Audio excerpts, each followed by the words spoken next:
Well, in any week, there's a portion that's recovery, and then there's a portion where we reintroduce. We've seen Dallas before this year and watched plenty of them. The ideas they have and our ideas of how to break them down. That's all been accomplished.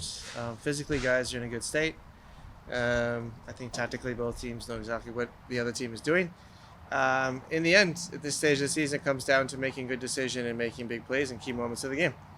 And I'm sure our opponent will try to do the same. And we were very happy with their performance last week. In those moments of the game, our guys showed up and had good performances and seemed to have learned the lessons in the weeks prior. And we're looking forward to another positive performance. Steve, what's the most challenging thing about Dallas that you've seen and when you face them, especially because of the play that they're doing as of late and the run? Certainly the three up top are quite dangerous. Very mobile, very dangerous. They have a clear way of playing, their ability to expose the space in behind. And they have some very good finishers. Most notably with Ferreira and Ariola. And then adding Leggett, as an 8 is also another piece. It gives them a little experience. And another passer to feed those players that I mentioned up top who make very good runs and are often dangerous and maybe more notably on the counterattack, which is something we're very aware of.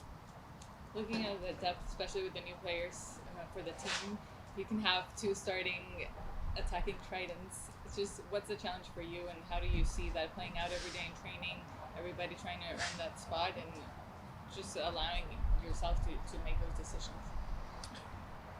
We are not in a position to experiment at this stage in the season. So those players who start tomorrow, those are the ones who we believe will give us the best opportunity to win on that given day. All of the factors we have, or all the information we gather throughout the week, are factors leading into that decision. And obviously past performances, but we make these decisions prior to the game to the best of our ability. After games, we're all a bit smarter.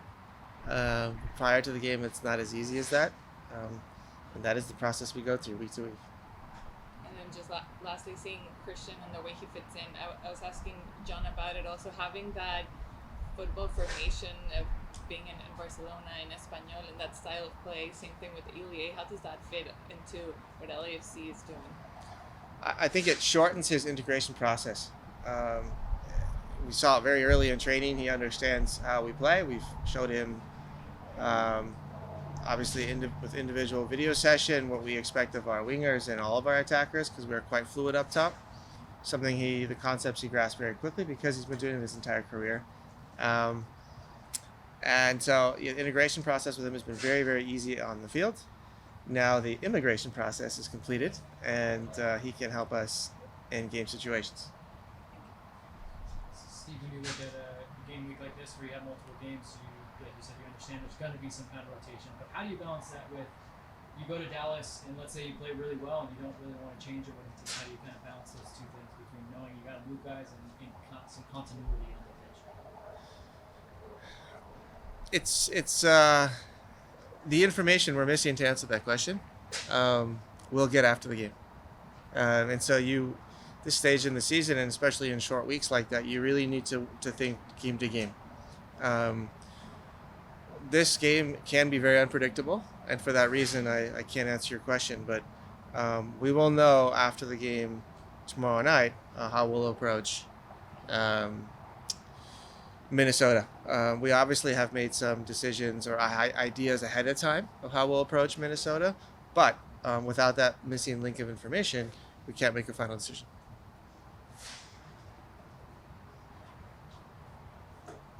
Okay, we'll take questions from Zoom, starting with Kevin Baskin. Hey, Steve. Thanks a lot again for your time. Congratulations on Christian, and I know he's kind of the news of the day, but I had a sort of a follow-up question I had for John earlier. But with Gareth, he came here, I think, with two different goals. He wanted to help LAFC, but he also wanted to get fit for the World Cup. And I noticed you've only played him up to 60 minutes just one time. It feels like he's kind of on a pitch couch. How is that process going? And do you feel like, is it difficult for you to look at what you want to do with LAFC and then what Gareth's goals are personally, involving Cutter? It's the goals of LAFC override everything. It's my job to win games for LAFC. I know that, John knows that, Gareth knows that, the team knows that, every single player on our roster knows that, and everybody, Gareth included, has done a fantastic job of performing when called upon. And that's how we'll continue moving forward. Do you feel like he's getting closer and closer to being full match fit? Yeah. Thank you. Good luck in Dallas. Thank you.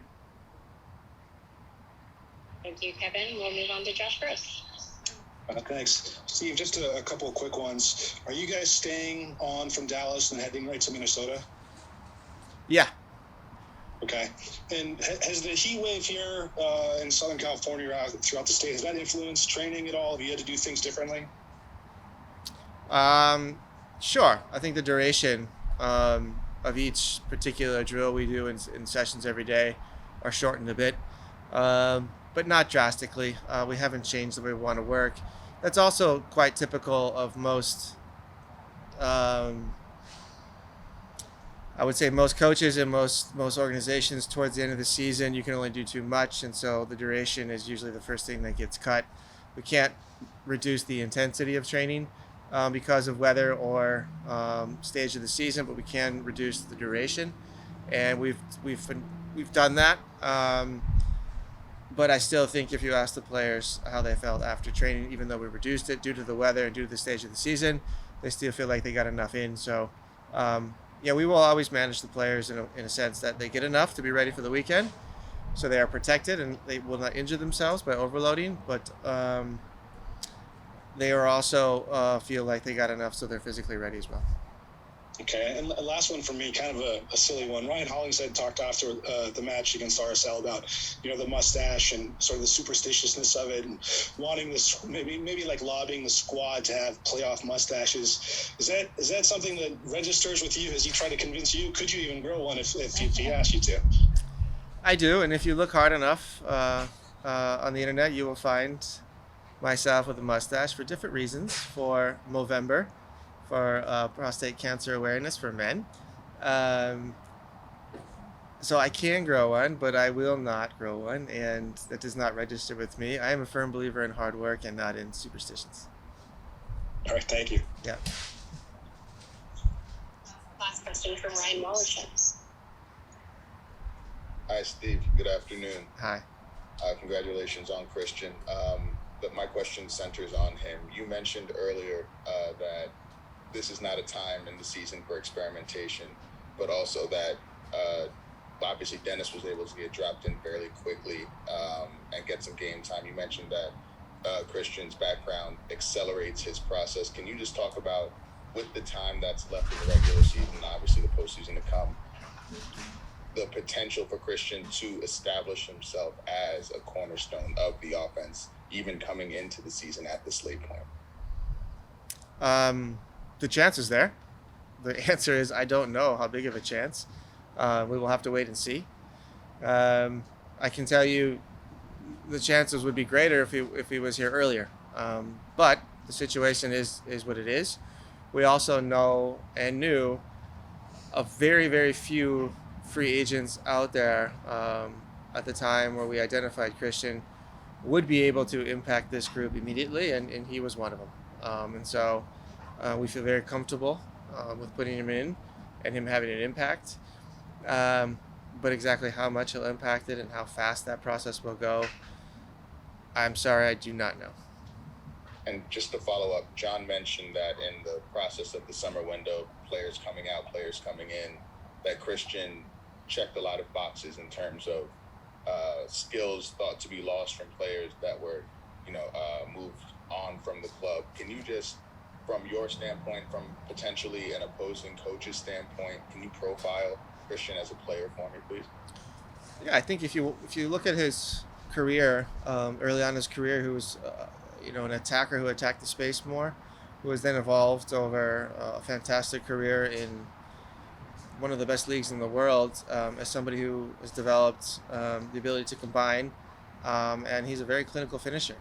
So everything about him, what we love, is very goal-oriented, which is very much how we like to play, especially with our wingers. And he is very clear in his idea of what he wants to do before he gets the ball. So his awareness and his football IQ is extremely high, and will benefit from that. On top of it, he has the technical ability to master any situation you put him in. So he's a problem solver as well. So the combination of his clear ideas of how to play, the technical ability to apply those ideas into game situations, and then his natural skills of attacking spaces and finishing will all benefit us. And those are the reasons why we chose him amongst a very talented group of free agents. Fantastic. Thank you so much, Coach. Mm-hmm.